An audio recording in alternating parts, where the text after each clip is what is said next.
నమస్తే, welcome to I news. ఒకవైపు ఒక్కొక్కరుగా చేజారుతున్న ఎమ్మెల్యేలు, మరోవైపు 100 రోజులకు పైగా జైల్లో మగ్గుతున్న కూతురు కవిత, ఇంకోవైపు ఎన్నికల్లో వరుస పరాజయాలు, కాంగ్రెస్ ప్రభుత్వం తోడుతున్న కేసులు. ఈ పరిణామాలన్నీ బీఆర్ఎస్ అధినేత కేసీఆర్ ను ఉక్కిరి బిక్కిరి చేస్తున్నాయి. ఈ సంక్షోభాన్ని ఎలా ఎదుర్కోవాలనే విషయంలో తర్జన భర్జన పడుతున్న కేసీఆర్ అన్ని సమస్యలకు ఒకే పరిష్కారంగా బిగ్ డెసిషన్ తీసుకున్నట్లు సమాచారం. తన నిర్ణయాన్ని అమలు చేసే రోడ్ మ్యాప్ పై ఫామ్ హౌస్ లో ముఖ్య నాయకులతో కేసీఆర్ తీవ్రంగా చర్చిస్తున్నట్లు విశ్వసనీయ వర్గాలు చెప్పాయి. కొద్ది రోజుల్లోనే కేసీఆర్ ప్రకటించే ఆ నిర్ణయం తెలంగాణ రాజకీయాల్లో కీలక మలుపు కాబోతుంది. అసెంబ్లీ ఎన్నికల్లో ఓటమి బాధ నుంచి తేరుకోకముందే అంతకంటే దారుణంగా వచ్చిన పార్లమెంట్ ఎన్నికల ఫలితాలతో కేసీఆర్ కంగుతిన్నారు. ఎన్నికల ఫలితాలు వచ్చిన నాటి నుంచి ఫామ్ హౌస్ కే పరిమితమైన కేసీఆర్ పార్టీ రాజకీయ భవిష్యత్తుపై ఆందోళనతో ఉన్నట్టు తెలిసింది. ముఖ్యంగా 4 సంక్షోభాలు కేసీఆర్ ను ఉక్కిరి బిక్కిరి చేస్తున్నాయి. వాటి నుంచి బయటపడడం ఎలా అనేదే కేసీఆర్ ముందున్న లక్ష్యం. ఈ 4 సంక్షోభాల నుంచి బయటపడే ఒకే ఒక్క పరిష్కారం కేసీఆర్ కనిపెట్టినట్లు చెబుతున్నారు. ఆగని ఎమ్మెల్యేల ఫిరాయింపులు.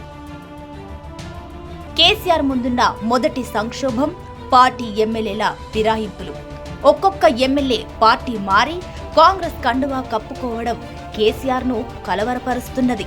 చివరికి ఎంతమంది ఎమ్మెల్యేలు పార్టీలో ఉంటారు, ఎంతమంది పార్టీ నుంచి వెళ్లిపోతారు అనేది కూడా అర్థం కాకుండా ఉంది. హస్తం నేతలు చెబుతున్నట్లుగా మొత్తం 25 మంది పార్టీ మారి చివరికి బీఆర్ఎస్ ఎల్పీని కాంగ్రెస్ లో విలీనం అయితే పార్టీ పరిస్థితి ఏమిటని కేసీఆర్ తలపట్టుకున్నట్లు సమాచారం. పార్టీ ఫిరాయింపులతోనే ఆగుతుందా, లేదంటే ఏకంగా బీఆర్ఎస్ పార్టీయే తమదని పార్టీ మారిన ఎమ్మెల్యేలు ఎదురు తిరిగేదాకా పరిస్థితి పోతుందా అనేది అంతు చిక్కడం లేదు. సుప్రీంకోర్టు దాకా వెళ్లి పార్టీ మారిన ఎమ్మెల్యేలపై అనర్హత వేటు వేయించడానికి ప్రయత్నాలు జరుగుతున్నాయి. కానీ అవి అంత తొందరగా కొలిక్కి వచ్చే వ్యవహారం కాదు. దీంతో ఎమ్మెల్యేలు పార్టీ ఫిరాయించకుండా ఆపే తారక మంత్రం ఒకటి కేసీఆర్ దగ్గర ఉన్నట్లు చెబుతున్నారు. కవితను విడిపించడం ఎలా? కూతురు కవిత విషయం కేసీఆర్ ను, ఆయన కుటుంబాన్ని తీవ్ర కలవరపాటుకు గురిచేస్తున్నది. కవిత అరెస్ట్ అయి 100 రోజులు పూర్తయినప్పటికీ బెయిల్ రావడం లేదు. కవితపై ఈడీ, సిబిఐలు చాలా తీవ్రమైన ఆరోపణలతో ఛార్జ్షీట్ దాఖలు చేశాయి. కేజ్రీవాల్ ఉదంతాన్ని గమనిస్తే కవితకు ఇప్పట్లో బెయిల్ వచ్చే అవకాశాలు కూడా కనిపించడం లేదు. ఇంకా కవిత ఎన్ని రోజులు జైల్లో ఉంటుంది, ఎప్పుడు బయటకు వస్తుంది? ఈడీ, సిబిఐ కేసుల నుంచి బయట పడేదెలా? కేవలం న్యాయపరమైన పోరాటంతోనే కవితను బయట పడేయడం సాధ్యమవుతుందా? రాజకీయ ప్రయత్నాలు కూడా చేయాలా అనే విషయాలను కేసీఆర్ తీవ్రంగా పరిశీలిస్తున్నారు. ఒకే ఒక స్ట్రాంగ్ డెసిషన్తో కవిత కథను సుఖాంతం చేయవచ్చని కేసీఆర్ ఓ నిర్ణయానికి వచ్చినట్లు చెబుతున్నారు. బీఆర్ఎస్ కు మనుగడ సమస్య. టీఆర్ఎస్ అంటే తిరుగులేని రాజకీయ శక్తి అని పార్టీ నాయకులు గర్వంగా చెప్పుకునేవారు. కానీ ఇప్పుడు అసలు ఈ పార్టీ భవిష్యత్తులో మనుగడ సాధిస్తుందా లేదా అనే చర్చ ప్రారంభమైంది. రాష్ట్రంలో కాంగ్రెస్, బీజేపీలు ప్రధాన ప్రత్యర్థులుగా మారడంతో బీఆర్ఎస్ 3వ ప్లేస్ కు వెళ్లిపోయింది. దేశవ్యాప్తంగా రాజకీయ శిబిరాలు కూడా ఎన్డీఏ, ఇండియా బ్లాక్లుగా మారిపోయాయి. బీఆర్ఎస్ ఎటూ కాకుండా పోయింది. వచ్చే అసెంబ్లీ ఎన్నికల నాటికి కూడా రాష్ట్రంలో కాంగ్రెస్, బీజేపీలు ప్రధాన ప్రత్యర్థులుగా ఉంటే తమ పార్టీ పరిస్థితి ఏమిటి అనేది కేసీఆర్ కు అర్థం కావడం లేదు. ప్రజలు మళ్లీ బీఆర్ఎస్ పార్టీని పరిగణంలోకి తీసుకోవాలంటే ఏమి చేయాలనే విషయంపై కేసీఆర్ చాలా సీరియస్ గా ఆలోచనలు పడ్డారు. స్వతంత్రంగా ఉంటే మంచిదా, ఒక కూటమిలో చేరడం బెటరా అనే విషయంలో తీవ్రంగా ఆలోచించి ఒక నిర్ణయం తీసుకున్నట్లు చెబుతున్నారు. కేసుల విచారణతో ఉక్కిరి బిక్కిరి. రేవంత్ రెడ్డి నాయకత్వంలో రాష్ట్రంలో కాంగ్రెస్ పార్టీ ప్రభుత్వం ఏర్పడినప్పటి నుంచి కేసీఆర్ హయాంలో జరిగిన ప్రతి పనిలో తప్పులను వెతుకుతూ విచారణ జరుపుతోంది.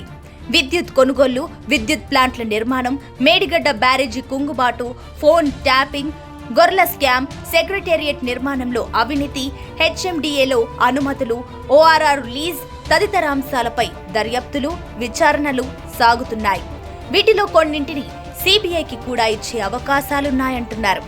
ఈ కేసుల్లో నేరుగా కేసీఆర్ని టార్గెట్ చేస్తూ రేవంత్ సర్కార్ కథ నడిపిస్తున్నట్లు బీఆర్ఎస్ వర్గాలు అనుమానిస్తున్నాయి. కేసుల నుంచి బయటపడడం ఎలా అనేది కూడా ఇప్పుడు కేసీఆర్ ముందున్న సవాల్. ఇటు రాష్ట్ర ప్రభుత్వంతో అటు కేంద్ర ప్రభుత్వంతో కొట్లాడి నెగ్గుకు రావడం సాధ్యమేనా అని ఆలోచిస్తున్నట్లు సమాచారం.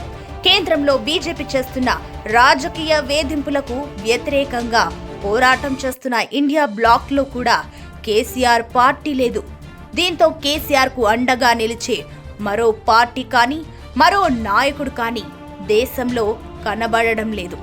అలా కాకుండా తన కోసం కూడా కొంతమంది ఉండే విధంగానే కేసీఆర్ రాజకీయ నిర్ణయం తీసుకున్నట్లు చెబుతున్నారు.